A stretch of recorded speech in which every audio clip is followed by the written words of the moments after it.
Hello there. In today's knowledge module, we will see that what are the main types of transaction which are traded in the foreign exchange market.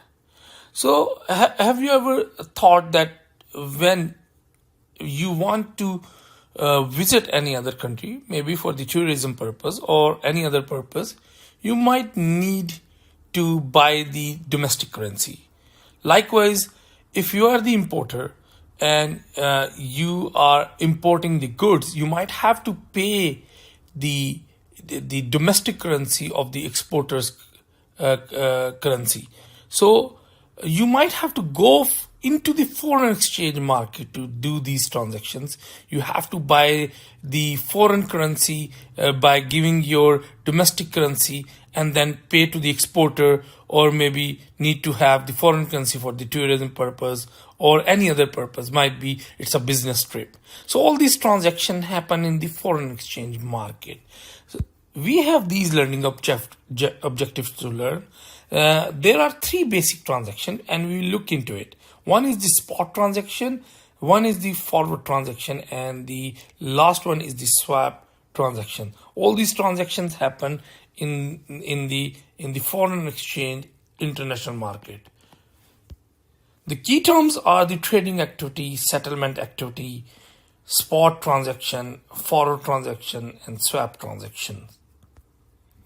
So two main activities which are associated with the foreign exchange transactions are the trading activity and the other one is the settlement activity. First, we look into the trading activity and the difference between the days when the trading activity occur and the settlement activity occur actually define the spot transaction and the forward transaction.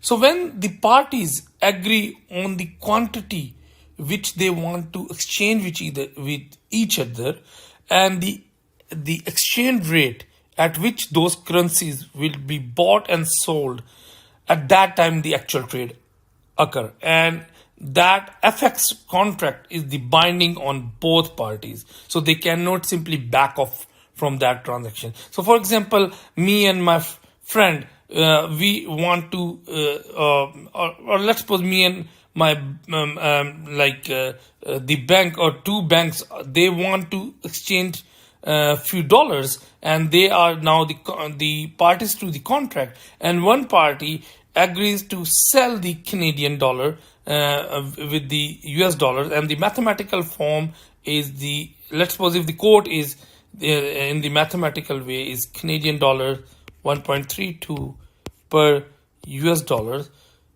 So it means that 1.32 units of Canadian dollars are needed to buy 1 unit of the US dollar. So this is, for example, the mathematical form of the exchange rate.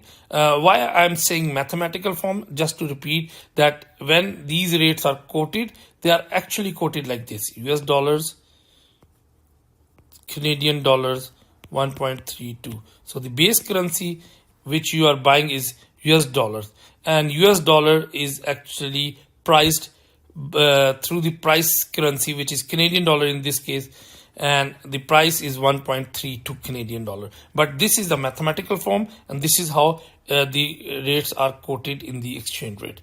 Again, maybe a bit weird, but this is how it happens. So if two parties agree at this rate and one party have to buy the US dollars 10,000, it means he agrees to sell his Canadian dollars, which is 13,200. Yeah, right? You simply multiply this with 1.32, you'll get this number, right? So when they agree, the date on which they agree to do the transaction, that is actually the trading date. Now, the other one is the settlement activities. The settlement activity means that when actually their specific or their designated bank accounts, the designated bank account of the counterparties will be debited or credited with the transaction. So two banks may agree, for example, on 24th of September to do and they have they entered into the contract and they traded the currencies, the same 10,000 and US dollars and 13,200 Canadian dollar on 24th of September, and their settlement might happen after that, which is 25th September. And if the settlement is happening next day, means whatever trade they agreed on, they will be debited from the banks and credited from the bank of the counterparties on 25th September. Then it means settlement happened the next day. So this is actually the settlement activity, and it is not necessary that the settlement will happen on the same day as the trading activity. And we will I will discuss these things like that, how the difference between the trading activity and when the settlement activity happen, it actually defines the type of the transaction.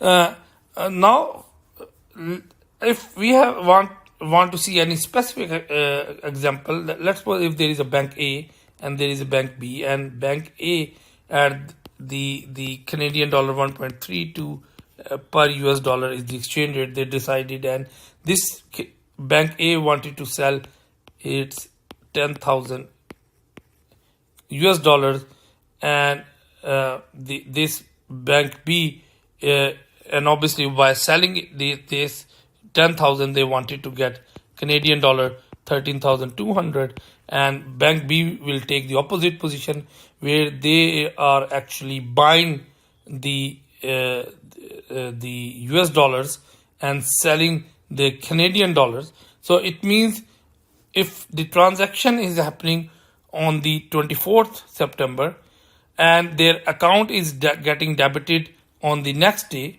it can be next day, it can be 26th September, it depends what type of transaction they are entering into. Then the date on which it will be settled, at that day the debit and credit transaction will happen. So for bank A, on the settlement date, their US dollar account will be debited with $10,000 if they are selling it, and if they are buying the Canadian dollar, then their account will be credited by 13,200 Canadian dollar, and the opposite will happen for the bank B. Now, the spot transactions means when let's suppose if the trade date is T and the settlement date is T plus 2. It means the settlement happens 2 days after, or second day after the trading activity. So when such sort of transaction will happen, for example, it's 24th September, and on 26th September, on 24th September, the trading activity happened, and on 26th September, the settlement activity happened when the actual designated bank accounts of the counterparties are getting debited and credited. Then T plus 2. Then we say that such a transaction in the foreign exchange market is the spot transaction. And spot transaction is simply the purchase again of the foreign exchange with the delivery and payment between the bank taking place normally on the second following date. So not the next one, not on the 25th in our example, in case it is actually 26th September. Right?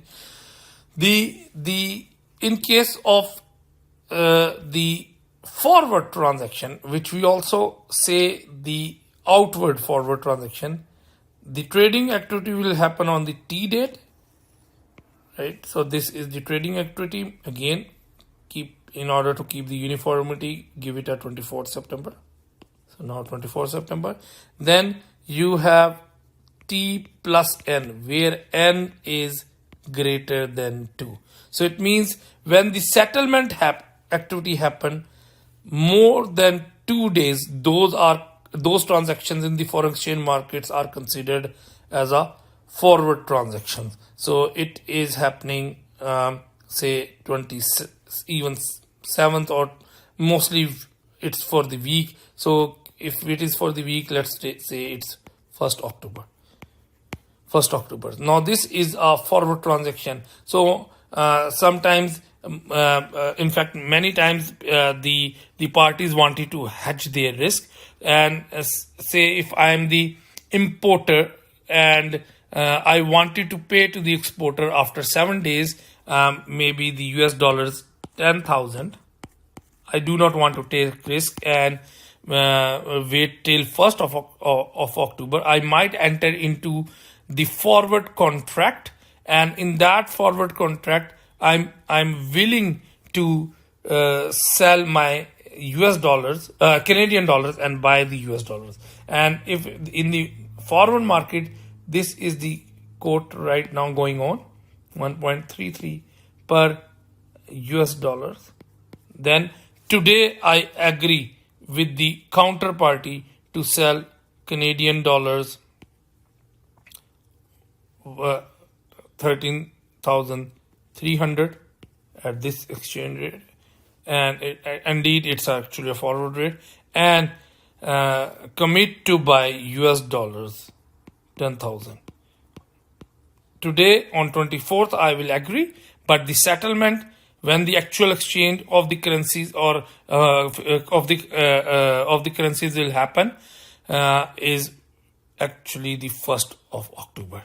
Before that, no delivery or the payment will actually happen. So on the 1st October, my account will be, my Canadian dollar account in the bank will be debited on by 13,300, and the US dollar account will be credited by the 10,000 US dollar, and the opposite is true for my the other party of the contract, whose account of the US dollar will be debited with 10,000 and Canadian dollar will be credited with 13,300.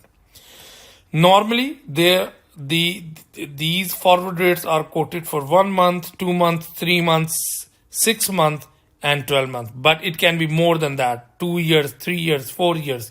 So these forward transactions can happen for like if the rates are available, they can happen for any given period of time. But you need to find the party who should agree to enter in such a contract with you. So you can see now that the difference between the spot transaction is that after how many days from the trading activity the settlement activity will happen. So it's T when the trading activity happen. If it is T plus 2, then it's a spot transaction, and if it is, so this is spot transaction, and if it is T plus N, where N is greater than 2, then it is a forward transaction.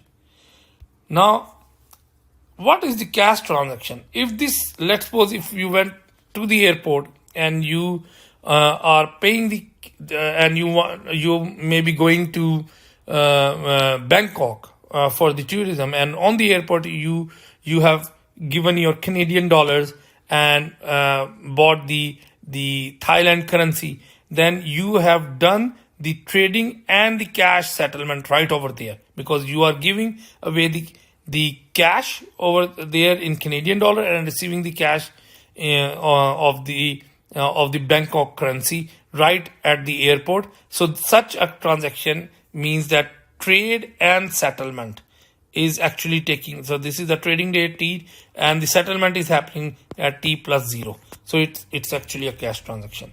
The TOM stands for tomorrow, when the trading activity is happening again on 24th, but the settlement is happening on 25th, so very next day. So the cash is getting settled on the next day. The spot transaction I have just mentioned.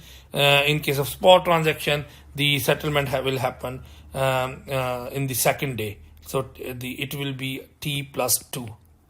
So the T stands for the trading activity. In case of forward contract, again N means N greater than 2. For example, you have a 90 days forward where the settlement happen after 90 days from the trade date. So trade might happen on 24th and the settlement is happening in December. So October, November, December. So T plus N. So 24th December or 23rd December. Finally, the third most important transaction in the foreign exchange market is called the swap transaction. Within the swap transaction, there are two foreign exchange transactions that takes place simultaneously between the same counterparties. So there are two types of the swap transactions. One is called the spot forward transaction. And as the name suggests, that within this transaction, two transactions takes place. One is the spot transaction and the other one is the forward transaction. For example, there is a Canadian company A, which is the importer and exporter of the goods and raw material. And they, for example, they are exporting the finished goods to USA and importing the raw material from USA. So today, because it's 24th September, so start with this date. If they are expecting 100,000 US dollars to come because of their exports, and why in US dollar and why not in Canadian dollars? Because US dollar is very popular international trade currency. So even being the Canadian company, they are generating the export invoices in the US dollar. So they are expecting US dollars today on 24th September, but they do not need it for the next 1 month. And after 1 month, they might need to have these US dollar back, because they have to pay to the importer of the raw material sitting in the USA. So on 24th October, they want the same US dollars. So this company will try to find a counterparty who wants to take the opposite position. So this company wants to sell US dollar right now in exchange of Canadian dollar. And after 1 month, they want to buy back their US dollar in exchange of the CAD. So they want to sell CAD after the 1 month. And they want to find another counterparty who today on 24th September wants to sell Canadian dollar and buy US dollar, and on 24th October want to sell the US dollar and buy back the Canadian dollar. So the other party simply wants to take the opposite position. So in that case, both parties will settle on a transaction on 24th September under one contract, which is the spot forward. Under the spot transaction, within that swap contract, they both parties agree that the company A will sell US dollars and receive the CAD at the agreed exchange rate. And after 1 month, the company A will buy back its 100,000 US dollar from the counterparty and sell the Canadian dollar. So this is turn out to be the forward transaction, and this will turn out to be the spot transaction. And again, the both transaction is a part of a single transaction or a contract, which is the spot forward contract, and that contract is taking place on 24th September. So this contract will be binding on both the counterparties. The other swap transaction is the forward swap transaction. So maybe this I'm continuing with the example of the same company A, and in order to hedge its risk and to remain certain and to remove the uncertainties, the company A, Canadian company A, is proactive that they must have the right currency in their hand when for the purpose of business, when they need that particular currency. So for example, today again is 24th September, and this the company is expecting, because of its export, US dollars after 1 month. So 24th October, and they might be this time is expecting, say, or euro. Let's change the currency. They need a euro, right? And in fact, they are expecting to have a euro because of their export maybe to European market, and they generated the invoice in euro this time. So if this is the currency, 200,000 euros they are expecting to receive on 24th October, and then for the next 2 months they do not need these euros, because again it's a Canadian company, they have to run the operation in Canadian dollar, have to pay the wages in Canadian dollar. So why they need to keep the euros in their bank account? So they want to sell these euros and buy CAD. But after 2 months, further from 2 months from 24th October means 24th December, they need to buy back their euros, 200,000 euros, which they are selling today. So they will pay the CAD and buy back their euros. In order to hedge its risk, if the party wants to enter into the transaction on 24th September, so it means that there will be two forward transactions. In one forward transaction, they are selling the euros and buying the CAD, and in other forward transaction, they are buying their euros back and selling the CAD. And in doing so, they need to find a counter party which wants to take the opposite position. The other party must be in the need of buying the euros and selling the CAD, and on 24 December they need to sell the euros and buy the CAD. So the other counterparty must need to take the opposite position. And if the both counterparties will enter into a forward swap contract, so these two individual forward transactions will take place under one swap transaction, and once this transaction will take place on 24th of September, then these two forward transactions are the bounding on both the parties. So when the 24th October will come, the other counterparty must need to buy the euros, 200,000 euros from the company A, and the company and in exchange of that they have to sell Canadian dollars to the company A. Likewise, on 24th October, whatever is the transaction settled, it is a binding on both of the counterparties. In this knowledge module, we have learned about the spot transaction, where the settlement date is on